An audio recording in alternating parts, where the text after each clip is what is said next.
Chapter 1, Section 6, Midpoint and Distance in the Coordinate Plane. By the end of this lesson, you should be able to recite the midpoint and distance formulas. You should be able to use the midpoint formula to find the midpoint given 2 points. You should be able to use the distance formula to find the distance between 2 points. And you should be able to find the missing endpoint when given the midpoint and one endpoint. So the midpoint formula comes from the fact that we want the point right in the middle of 2 points on a coordinate plane. So the midpoint formula is going to use the average of our 2 points. So the midpoint is a point. It's going to have an x and a y. And to find those x's and y's, we're going to take parts of our points. So the x part of our midpoint, we're going to take the x parts of both of our points, add them up, and divide by 2. It's like we're finding the average. We want to know the distance in between those 2 points. And then we're going to do the same thing with the y in our midpoint. We're going to take the y parts of our 2 points, y1 plus y2, add them up, and divide by 2. So this works with absolutely any 2 points on a coordinate plane. So let's draw some in. Let's say I have one at -3, -2. And let's make another one up here at 2, 4. If I want to know what's right in the middle here, we can kind of guess by drawing it, but we need to know mathematically for sure. So we're going to take our 2 x's, so -3 and 2, add them up, and divide by 2. And then we're going to do the same thing with our y's. 2 y values, add them up, and divide by 2. Now because we're adding here, it doesn't matter which point we call point 1 and which point we call point 2. So if I add -3 and 2, I get -1 over 2. And then if I add -2 and 4, I get 2 over 2. And now the first one can't be simplified, our x value, so -1/2 is our x value in our point, comma 1. So let's look. -1/2 would be right here, 1 would be right there. And that is directly in between those 2 points. I can recite the midpoint and distance formula. You need to know this by heart. Find the coordinates of the midpoint of each segment. So we have some segment TU out in the coordinate plane. We don't need to draw it. T has a coordinate of 5, -1, and U is at 1, -5. So the distance in between here is going to be the average of your x's and the average of your y's. So if we take our 2 x's, 5 plus 1, divide by 2, and then our y's, -1 plus a -5, divide by 2, we end up with 6 over 2, comma -6 over 2. And both of these simplify. We got 3, comma -3. That point is directly in between 5, -1 and 1, -5. And if you have a coordinate plane, make sure you're double checking that this makes sense. 5, -1 would be somewhere over here, and 1, -5 would be down here. So somewhere in the middle, make sure that 3, -3, which would be like here, here, that it makes sense. So I can use the midpoint formula to find the midpoint if I give you 2 points. So y is the midpoint of xz. X has coordinates of 2, 4, so 2, 4, that's x. And y has coordinates of -1, 1. Find the coordinates of z. So remember, y is the midpoint of xz. So we know it has to go somewhere down here-ish. I only know this distance right here. So we're kind of going to use the midpoint formula backwards. Remember that the midpoint formula says that I have x1 plus x2 divided by 2. And then we do the same thing with our y's. So if I know the midpoint is negative 1, 1, I know that this up here had to simplify to that. And I know one of the points. I know x1 and y1. So plug those in. So if x1 is 2 plus another x, this x2 that I don't know, divided by 2. And then my y1 is 4 plus whatever my y2 is, divided by 2. And we can make each of these its own little equation. So I want this part right here to eventually equal negative 1. So negative 1 has to equal 2 plus some x divided by 2. Now if I want to get x by itself, I have this divided by 2 here that I have to undo. So I'm going to multiply both sides by 2. So that crosses off, and I get negative 2 equals 2 plus this mystery x that I don't know. So then I can subtract 2 from both sides, and I get that the x2 has to be negative 4. That's part of my point. That is part of z.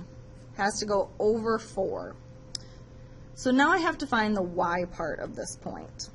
So we're going to set up the same kind of thing. Remember that this right here has to equal 1. So we're running out of room. I know that 1 has to equal 4 plus my other y value cut in half. Now we got to undo the cut in half first, so I'm going to multiply both sides by 2. So I get 2 equals 4 plus that other y value. And if I subtract 4 from both sides, I get negative 2 is my y value.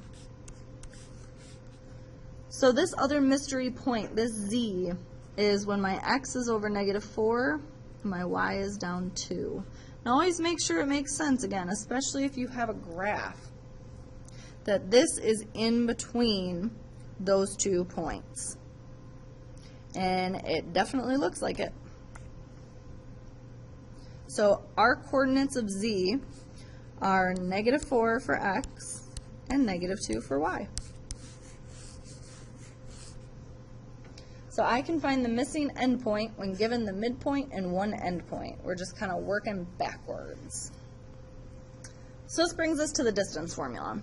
Now I no longer want to find what's right in the middle of 2 points. I want to find the distance between 2 points. So the distance between 2 points is given by distance equals the giant square root of x2 minus x1 all squared plus y2 minus y1 all squared. So where does this come from? It's very similar to the Pythagorean theorem. C squared equals a squared plus b squared. So each little part in here, so this second x value minus your first x value, that's finding the distance between your 2 x's right here. So whatever your second x value is minus whatever your first one is, you're going to find the distance here. That's going to be like your a. And then remember, we have to square it, so that's where this square comes from. And then we're going to do the same thing for the other side. I want to know the distance between my 2 y values. So here and here. So that's why we do y2 minus y1. That's going to be like our b. And then we got to square it. And then if we add those 2 up, that gives us the big giant square that would be here. But remember, we don't want the area of this whole square, we just want the length of the side. So that's why we would have to take the square root there. So that's where the distance formula comes from. You just need to know the distance formula and be able to use it. So I can recite the distance formula. That's all you got to do with that. So let's do a problem. Use the distance formula to find the distance to the nearest tenth between K and L. So if you are one that forgets things, write this down every single time you do a problem, and I promise you it will stick in your head. So it doesn't matter which point you make point 1 and which point you make point 2. I'm going to make this x1 and y1 since it comes first in the problem, x2 and y2. So then you just plug stuff in. This distance equals the giant square root of my second x value, which is -2, minus my first x value, which is a -7. Be very careful there, you're subtracting a negative. We're going to have to square all that. And then I want to add my second y value, which is 0, minus my first y value, which is -4. Square that. And then we have to follow PEMDAS. So inside our giant square root, we have this first parenthesis here, -2 minus a -7. Remember, two negatives make a positive, so you have -2 plus 7, which is really 5. And then again, two negatives make a positive, so we really end up with 4. And then if we square these, 5 squared is 25. 4 squared is 16. And if you add up 25 and 16, you end up with 41. Remember, that's the square root of 41, so that doesn't really tell us much. If I told you that you have the square root of $41, you don't really know how much that is. So let's type this into our calculator. If you do that, you end up with 6.4. That's the distance between those 2 points. So finding distance between 2 points. So you have this triangle here, ABC. We need to find the length of AB, BC, CA. Now if you're just given 2 random points, it makes sense to use the distance formula to plug stuff in. But for these, we're not given the points. And we actually don't really need them. Think back to what we said about the fact that the distance formula is pretty close to the Pythagorean theorem. If I drew a little triangle here, this is your hypotenuse. You should be able to use the Pythagorean theorem to figure out how big that is. So the distance right here to make this right triangle, this is just 1. This is 1, 2, 3, 4, 5. You should be able to use a squared plus b squared equals c squared without using any of the points. So if we can count the distances, so for this first one, my a would be 1 squared, my b is going to be 5 squared, and that's going to be c squared. 1 squared is just 1, 5 squared is 25. If we add those up, we get 26. So now to actually figure that out, all I have to do is take the square root of 26, and we end up with 5.1.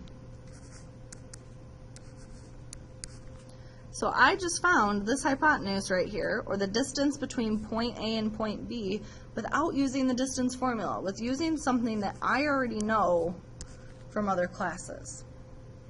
So we can do the same thing with these other sides. Remember, you can always use the distance formula. You could figure out that B is at 3, -1, and C is at -2, 0, and plug those in. Or you could make use of the Pythagorean theorem, which says right here that if I have a side length of 1 and another side length of 5, I can find this mystery up here by using a squared plus b squared equals c squared. Hopefully this triangle looks familiar, a 1 by 5. We would do this exact same work over again and end up with the same distance. Now the last one's a little trickier because we're going to have to do some math. So if I'm going to find this distance right here, this is what I don't know. I can make a triangle, a right triangle, by going up a couple and over a couple. making this like my A and this my B, and that'll be my C. So my A is 1, 2, 3, 4. So an A squared plus B squared equals C squared. My A is 4. My B is 1, 2, 3, 4 again. So if I square these, I get 16 twice. So that means C squared has to be 32. So to find C, you take the square root. So C has to equal 5.7. So again, you could use the distance formula if you found those points and plugged them in, or you can think back to the Pythagorean theorem and make some right triangles and use those, because that's basically what the distance formula is. So then it says name a pair of congruent segments. Well, AB was exactly the same length as BC, so those two are congruent. So I can use the distance formula to find the distance between 2 points. So you should know the midpoint and the distance formulas. There's two of them. You should be able to use the midpoint formula to find the midpoint. You should be able to use the distance formula to find the distance. And then this was the hard one, find the missing endpoint. So this was using the midpoint formula backwards. And we'll do a bunch of practice with this in class tomorrow.